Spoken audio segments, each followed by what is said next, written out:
What's good, all guys? It's Greg here today. I'm bringing you a classic gameplay commentary of Modern Warfare 2019. Today I was using the G36 or the Holger-26, whatever you want to call it, and I kitted it out to be more like a G36C, and I'm putting on the specialist bonus, and I wanted to use the integrated sight that it comes with because, again, I kind of wanted to feel like I was actually using the G36 here. So that's the gameplay you're watching in the background, and I get 117 kills, I believe, with specialists, so it was a pretty good game. I think I died like 12 times or something, and I got quite a bit of some pretty nice streaks. We got a tactical nuke, and yeah, hopefully you guys enjoy the gameplay.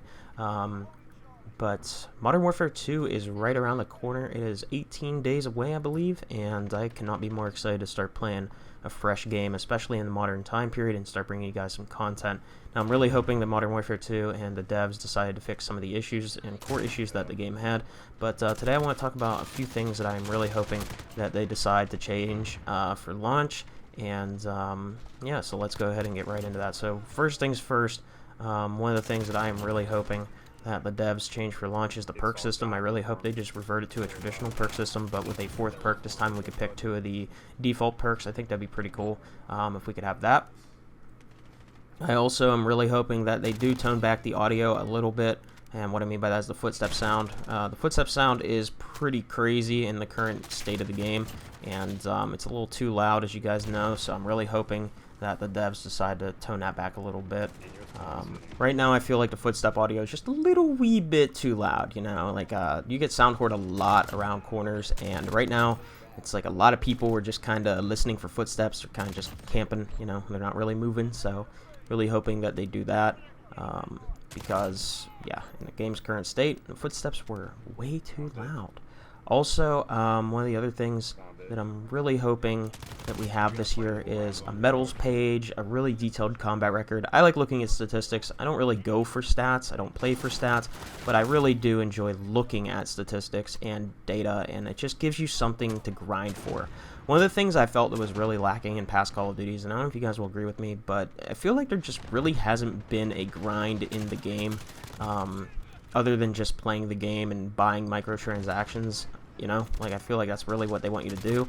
And for me personally, I don't buy microtransactions in the game because I don't like that you have to run the specific attachments that are on that gun in order to keep the look of the gun. You know, like I don't want to use the setups they make. I want to use the setups that I want to make. So I'm not going to buy a $20 bundle for a gun or anything of that nature because, you know, I really just don't want to use their setups. So if they change that, I would consider buying that kind of stuff. I really hope they do. And it's the same thing with operators. I'm not going to buy an operator unless I really, really just want that operator. But I don't think they've ever actually added a operator other than like Farah. But she was a battle pass operator, and I really like Farah. So like for me, you know, I didn't actually have to buy her. So that was something that I guess was a plus, but they never really add any operators that really just catch my eye, and it's like, okay, you know, like this is a clean operator, I really like the design, I really like maybe how the character looks or whatever, you know, and I want to buy it and rock it. But it's very rare if they ever add one that I really just feel is really cool, and usually the ones that they do add that are pretty cool, in my opinion, are in the battle pass. The ones that are clean and, you know, good design anyways, they usually put them in a battle pass. So I don't know, I never really worry too much about operators. See, I don't know. Personally, the microtransactions are in the game. It never really interested me much. I know some people, you know, you guys might like what they add into the game, but personally for me, I've never really cared for the stuff they add into the game. But this leads me to the progression system. I felt like in recent years, the only type of progression we've really had has been, well, it's really just been leveling up to 1,000 each season, which doesn't take very long, if I'm being honest with you guys. If you play this game like I play probably 15 to 20 hours a week, I get to like usually close to level 1,000 at the end of each season. Now I do have like, you know, over a 5 KD, and I earn about 30 to 40,000 XP a game, so I usually level up once or twice a game, if not more. So and there's a lot of double XP weekends, so for me it's, you know, not hard to level up, but I know for a lot of people they might only get to like Prestige Master each season or whatnot. So yeah, I guess it really just all depends on the player, but there's no real rewards for actually getting to level 1000. You know, you don't get a calling card, you don't get like calling cards or camos or anything that said, hey, I hit this level during this season, you know?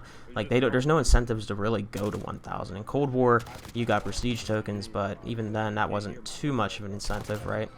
So I really hope they add some kind of rewards or just bring back the classic prestige system, because I really like putting myself at a disadvantage when I'm playing the game. You know, I don't like using the same most overpowered stuff every single game, same kill streaks.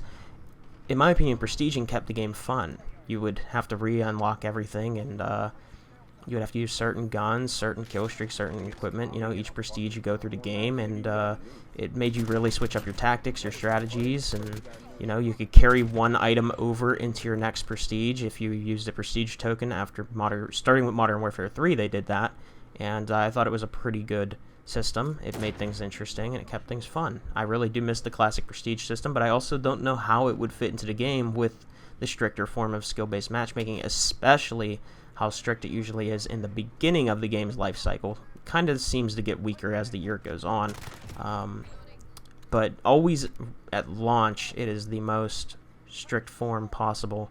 And I'm not really sure if they do tone it back, or if it's players start moving towards different playlists, like rank play. You know, they do their wagers, whatever, the really, really sweaty players.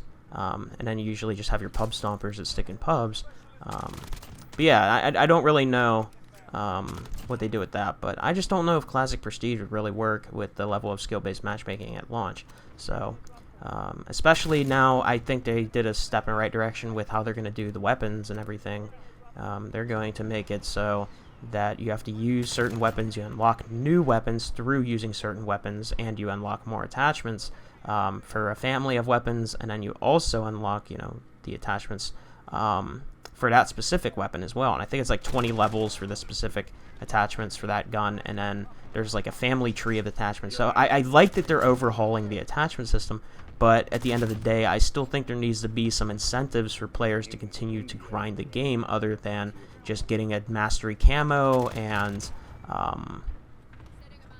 just really going for a mastery camo and level 1000. Because once you unlock all the attachments for the guns, and I know that not everybody gets through this, right? Not everybody's a diehard Call of Duty player. Players play other games. They play, you know, maybe they work overtime and they don't have as much time to play Call of Duty, and you know, as other people do, or maybe they just don't get a lot of kills. Maybe they're not as skilled as other players and they just don't get a lot of XP. Man, I remember the days whenever it used to take me to get the max prestige, used to take me like 20 days of playtime just to hit 15th prestige on Black Ops 1, and then, you know, as I got better at the game, I remember my fastest prestige race I ever did, if you guys know about the classic prestige system, if you've been around for a while, the fastest I ever hit Prestige Master was in 3 days of playtime, or 72 hours of playtime, compared to like 500 plus, right? Because I got better at the game. And yeah, it's possible to level up that fast as you get better at the game because you earn so much more XP.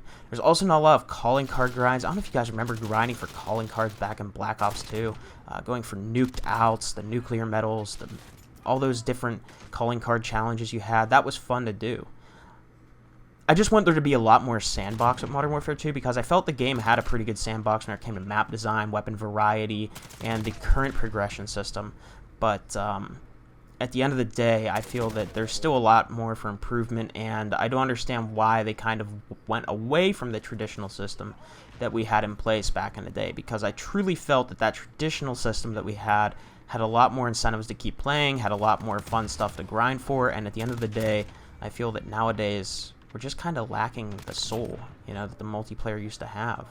And it was the sandbox, all the different game modes, all the different challenges you could do in every game mode for calling cards, and public combat records, and showing off your achievements and all that kind of stuff. Like, I feel that there's just none of that anymore. And leaderboards, they continue to like dumb down leaderboards or take it away. I don't know what they're doing with that, but I don't know. I feel that right now, I really want them to bring back all the features that were available in older Call of Duties, and also innovate for newer features like they have with the new weapon tree system and weapon families and all that kind of stuff. I think it's a great idea compared to having to level up each individual weapon 71 different times, because not everybody has the time to do that, and not everybody can even play on the double weapon XP weekends. So yeah, I think we're moving in this right direction with some new ideas, but we also need to bring back the old ideas. Anyways, hopefully you guys enjoyed the gameplay. Let me know in the comment section below what you think, and I'll see you all in the next one. Peace.